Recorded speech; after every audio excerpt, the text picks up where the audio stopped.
ગુજરાતનું એકમાત્ર ગિરિમથક સાપુતારા ચોમાસાની ઋતુમાં તેની સુંદરતા અનેક ગણી વધી જાય છે। ત્યારે પ્રવાસીઓને આકર્ષવા માટે ગુજરાત સરકારના પ્રવાસન વિભાગ દ્વારા મોન્સૂન ફેસ્ટિવલ મેઘમલ્હાર 2024નું આયોજન કરવામાં આવ્યું। તારીખ 8 ઓગસ્ટના રોજ ઉપમુખ્યમંત્રી હર્ષ સંઘવીએ ફેસ્ટિવલનો પ્રારંભ કરાવ્યો। આ પ્રસંગે પ્રવાસન મંત્રી ડોક્ટર જયરામ ગામિત અને सांसद धवल पटेल सहित महानुभावो उपस्थित रहा था। હું રોહન પંચાલ અમે અહીંયા સાપુતારા મોન્સૂન ફેસ્ટિવલ જોવા માટે આવ્યા હતા।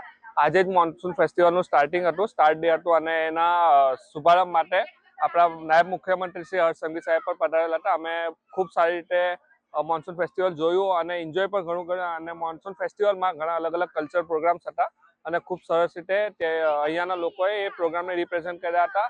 અને સેકન્ડરી અહીંયાનું એટમોસ્ફિયર, અહીંયાનું વાતાવરણ એકદમ નયનરમ્ય છે, ઘણું સારું વાતાવરણ છે અને હું દરેક ગુજરાતીઓને અને બહારની પણ પબ્લિકને હું અહીંયા આવવા માટે ઇન્વાઇટ કરીશ। સાપુતારા મોન્સૂનમાં એક મસ્ટ વિઝિટ પ્લેસ છે અને હું બધાને અપીલ કરીશ કે સાપુતારા આવો, અહીંયાનું વાતાવરણ નિહાળો અને પ્રકૃતિને માણો।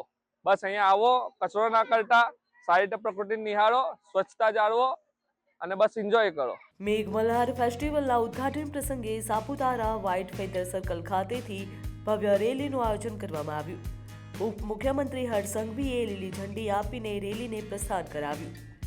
રેલીમાં અલગ અલગ રાજ્યોની કલા અને સંસ્કૃતિની ઝલક પણ જોવા મળી, જ્યાં પરંપરાગત વેશભૂષા અને સાંસ્કૃતિક રજૂઆતો સાથે સમગ્ર સાપુતારા જાણે રંગબેરંગી બની ગયું હતું। આજે અમે વલસાડથી સ્પેશિયલ સાપુતારા મોન્સૂન ફેસ્ટિવલમાં એન્જોય કરવા માટે આવ્યા અને અહીંનું વાતાવરણ એટલું સરસ છે, અમને અહીંયા ફરીને ખૂબ જ મજા આવી અને અહીંયા અમે શોપિંગ કરવા માટે આવ્યા અને અહીં ઘણી બધી વિવિધ વસ્તુઓ છે જે અમે એક્સપ્લોર કરીને અમને ખૂબ જ આનંદ મળ્યો અને અહીંનું વાતાવરણ ખૂબ જ સરસ છે। Thank you. મેઘમલ્હાર ફેસ્ટિવલમાં દેશના અલગ અલગ 12 જેટલા રાજ્યોના 300થી વધુ કલાકારોએ ભાગ લીધો હતો, જ્યાં કલાકારોએ પોતાની આગવી લોકકલા અને સાંસ્કૃતિક કાર્યક્રમોની રજૂઆત કરી હતી। સાપુતારાની વાદળછાઈ વાદીઓ વચ્ચે યોજાયેલા આ સાંસ્કૃતિક કાર્યક્રમોએ પ્રવાસીઓનું ખાસ ધ્યાન ખેંચ્યું, જ્યાં કલાકારોની વિવિધ રજૂઆતોને પ્રવાસીઓએ મન ભરીને માણી હતી। મારી આપને વિનંતી છે કે સાપુતારાને જેટલું સ્વચ્છ રાખશો તેટલી રોજગારી આપ સૌ લોકોની વધશે। સાપુતારાને જેટલું સ્વચ્છ રાખશો એટલા વધારે પ્રવાસીઓ સાપુતારામાં આવશે અને જેટલા વધારે પ્રવાસીઓ સાપુતારામાં આવશે એટલો વધારે વેપાર તમને સૌને જરૂરથી મળશે। તો મારી આપ સૌને વિનંતી છે કે સૌ લોકો ભેગા થઈને જે સમિતિઓ બનાવેલી છે એ સમિતિઓના માધ્યમથી સાપુતારાને વધુ સ્વચ્છ કરવાનો પ્રયત્ન કરો।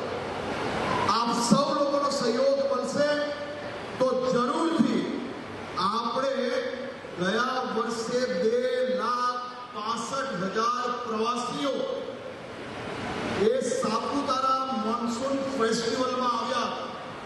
આ વર્ષે આ આંકડો હજી ખૂબ મોટો વધે તે માટે વહીવટી તંત્ર અને ટુરિઝમ દ્વારા પ્રયાસ કરવામાં આવ્યો છે। મોન્સૂન ફેસ્ટિવલ શરૂ થતાં જ સાપુતારામાં પ્રવાસીઓની ચહલપહલ વધી ગઈ।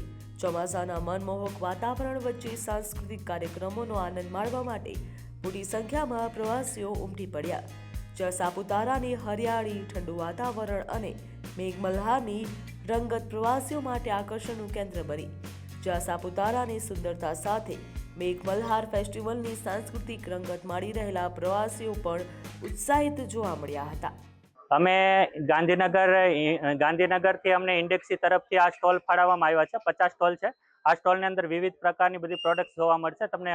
કચ્છી વર્ક છે, પછી હસ્તકલા છે, હેન્ડીક્રાફ્ટ છે, આયુર્વેદિક વિવિધ પ્રકારની પ્રોડક્ટ છે બધી। અમે એક ગિરનારી આયુર્વેદિક તેલ લઈને આવ્યા છે, ગિરનારથી આવ્યા છે, રૂમાલમાં 2 ટીપા નાખીને આમ સુગંધ લો. સુગંધ લેતા તમને 1 સેકન્ડની અંદર નસકોરા, ખરાટા, શરદી, માથું, ઉધરસ સેકન્ડની અંદર મટી જાય અને હાથ પગના દુખાવા મટે. ઘણા ખાદી વર્ક લઈને આવ્યા છે, ઘણા કોટન કુર્તી લઈને આવ્યા છે, ઘણા હાથ પગ આપણે હાથથી બનેલા રમકડા લઈને આવ્યા છે, વિવિધ પ્રકારના લઈને આવ્યા છે. અને અમારો જે આ સ્ટોલ છે એ 25 તારીખથી ચાલુ થયો છે અને 29 તારીખ સુધી સતત ચાલુ રહેવાના છે.